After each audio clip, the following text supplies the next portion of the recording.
Hi, I'm back. I'm talking about my favorite singer-songwriter, producer, and musician of all time, Angela Winbush. That's correct. And let's just dive right into it before I forget what I was about to talk about. So let's talk about Angela Winbush in 1990, okay? In 1990, Angela and Ron Isley teamed up to have this production company, okay? The studio that was formerly owned, I believe, by Marvin Gaye. And it housed, I do believe, A. Winbush Productions, which consisted of Angela Winbush Productions, as well as Exotic Production, which would be the Isley Brothers production company. Angela had, I believe, 2 production deals.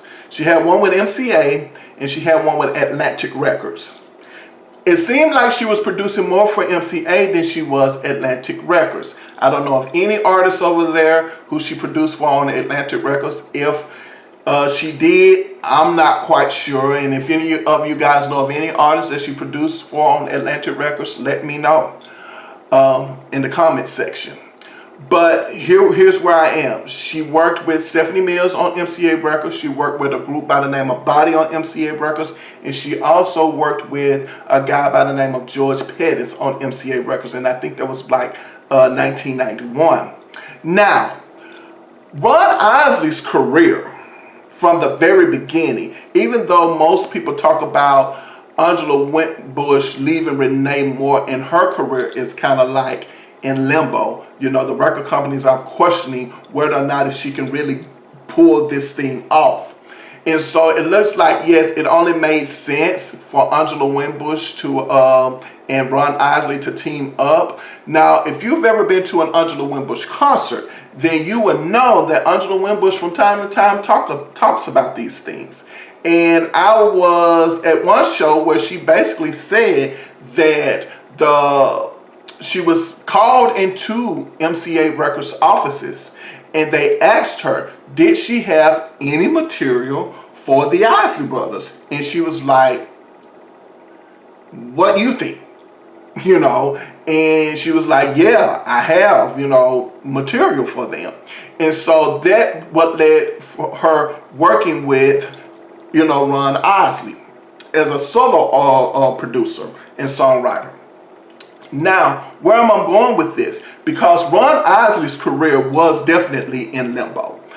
I don't think the 1985 record, Masterpiece Theater, excuse me, I'm thinking of En Vogue, Masterpiece, did well for them, you know, at all. And so I think O'Kelly had passed in 1986, and it was just Ron and Rudolph Isley, which, you know, would be this record. It was Ron and Rudolph Isley, okay?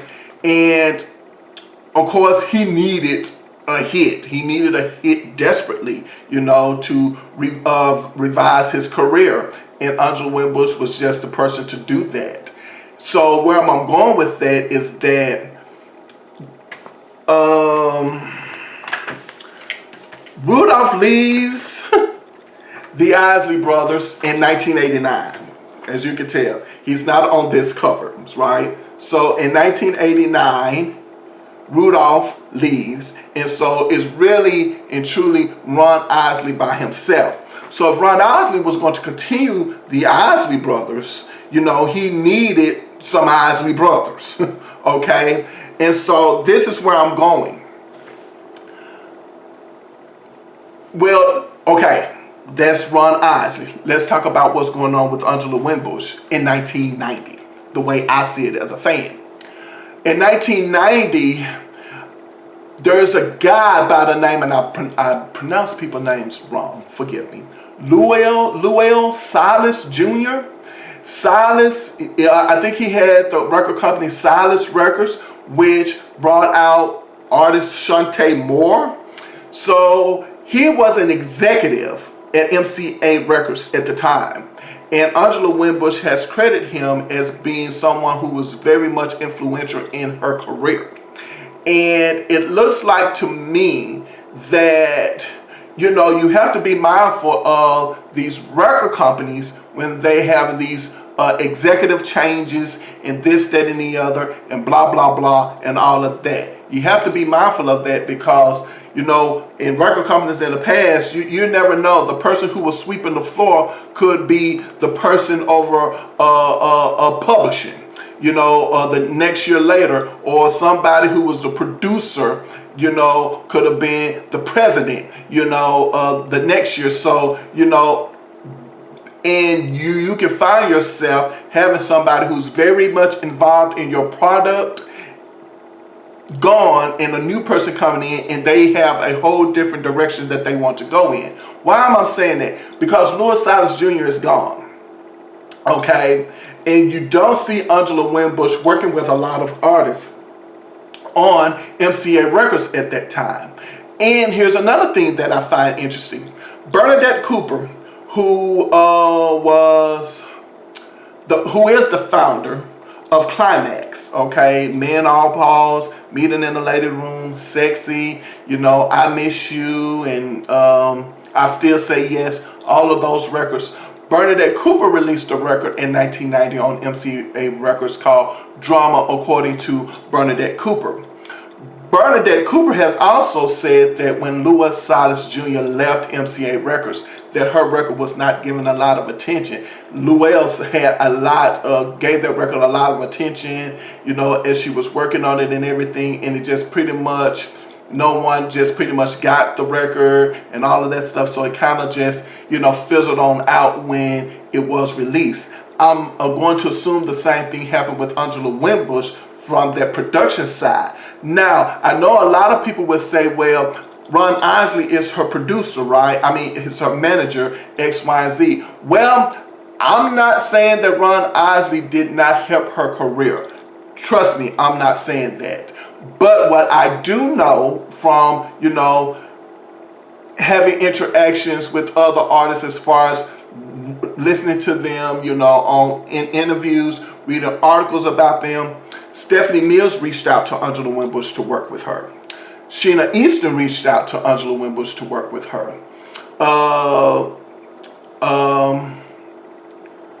What else?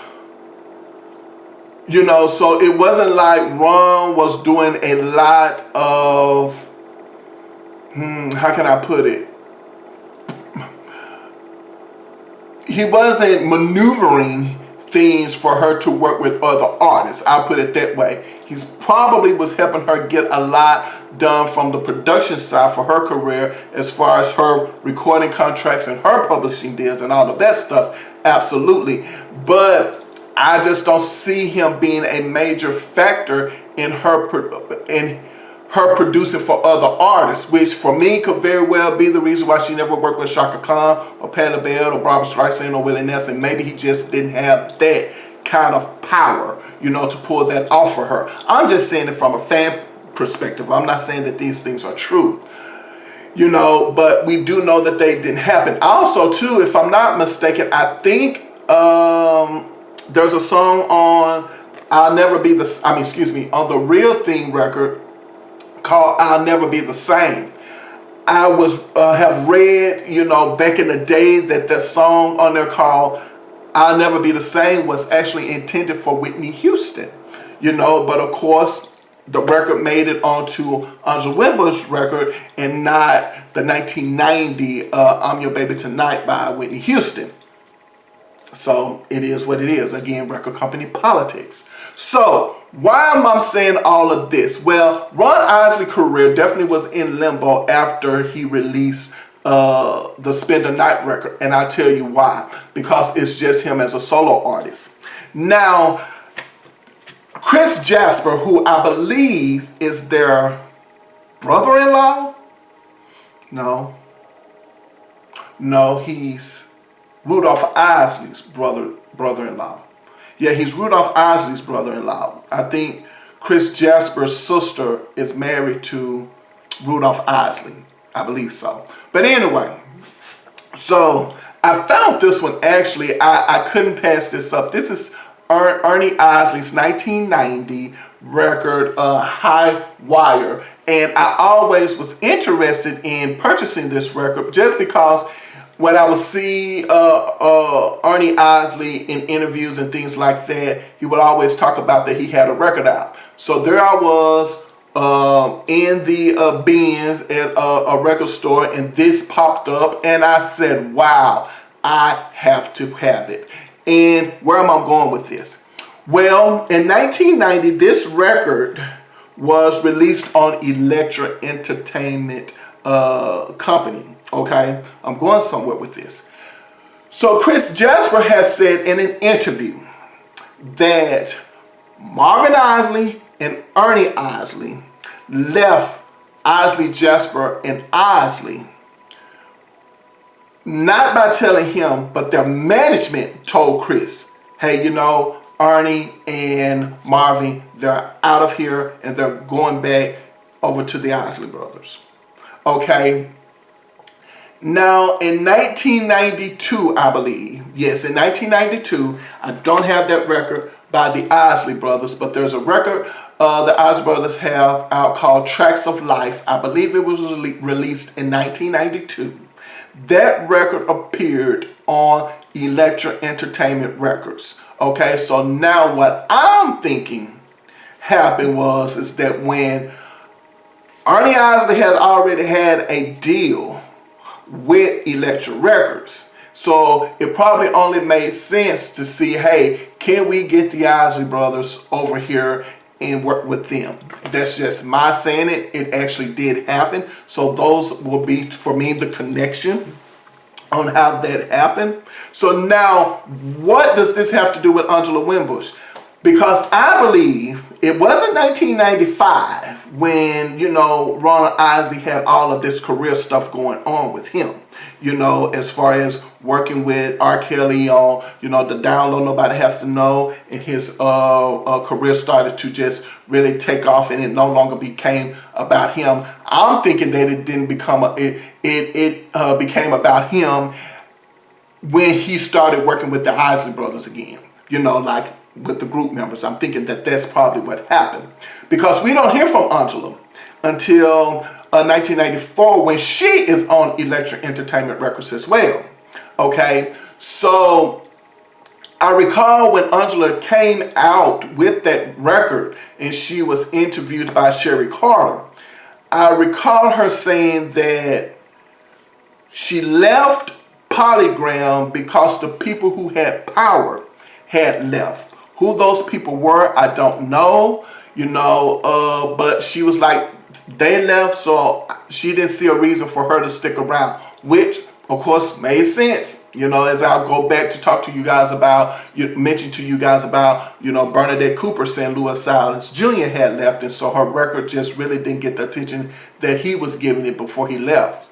So after he left. So I'm thinking that that's probably what has happened in the case of Angela Winbush's career, because you don't hear much from her from a production side, which again I find to be interesting, but you didn't really hear much from the Isley, but Ron Isley as well. So from 1991 all the way up to, let's just say, 1992. It doesn't sound like a big gap, but it does seem like, you know, hey, where are we? What's going on? You know, what are the directions that we're going to take, you know, with our careers? And I'm just talking about Ron and Angela. That just seems like what it looks like from, you know, fans' perspective. But of course, you know that she does release that record, 1994's self-titled record. Okay, what's also interesting, I do believe that it's either, I think it's 1994. Because I think the lawsuit happened in 1987 or 1986. So 1993, 1994 is definitely the year, I believe, that her 7-year litigation with, you know, publishing and copyrights and all of that stuff ended with Rene Moore. Okay, and what you find is that in that year, you find that records like these are coming, are resurfacing. Like Street Called Desire. This one called Street Called Desire and More. And I think this one was released in 1997. Was it 1987 this one came out? I'm not quite sure. It's not showing me right now. Sorry about that. Yes, 1997. So you see Street Called Desire and More. 1994, Adina Howard covered You Don't Have to Cry, which was a #2 hit on the R&B charts. If you guys familiar with You Don't Have to Cry, she started to cover some of the songs on there. So it seemed like now people are covering music. Jay-Z covered a song called Imaginary Players. It was called, their version is called Imaginary Playmates. So that's where I'm going. So it looked like this is when Angela Winbush's career takes off from a producer songwriter standpoint, because now everybody is looking at Angela Winbush's catalog. Okay, everybody. I mean, who's who? As I said before, Jay-Z and Foxy Brown, I'll Be, Rene and Angela's I'll Be Good is that version of that. Gospel Gangsters, I think they was somehow or another affiliated with Kirk Franklin, did I'll Be Good. Oh gosh, it's so many artists. Silky Fire, Romeo and Juliet version. Like, it's so many artists. Chante Moore and Kenny Lattimore, You Don't Have to Cry. So the reason why I'm saying that is that Angela is definitely a force to be reckoned with her catalog. And then I think it was Notorious B.I.G. I Love the Dough on his Life After Death record. I believe that's the one that I guess it sold maybe like 10 million records, but don't hold me to that.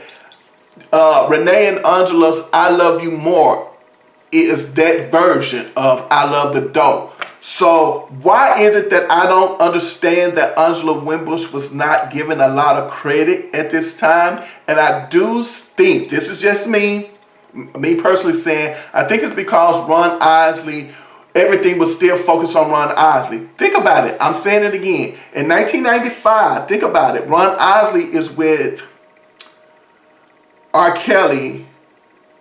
Down Low, Nobody Has to Know, right?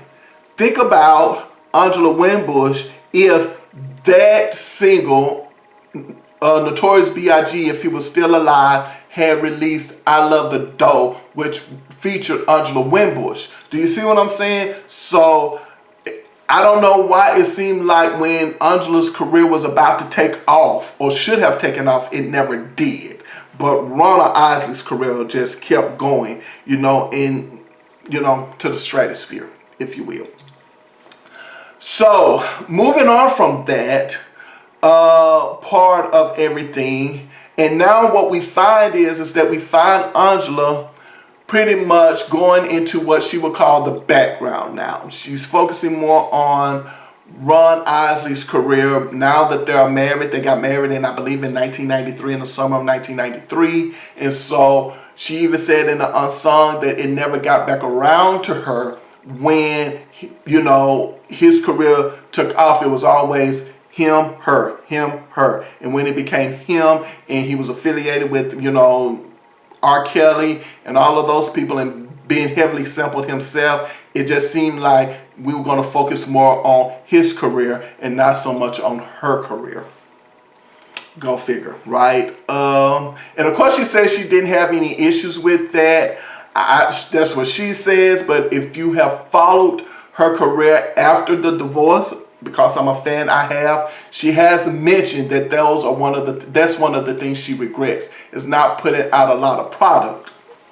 And I think I'm at a good place to stop on this one as well. I didn't think I was going to take as long as I did, but I think the next one probably will be the last one. All right.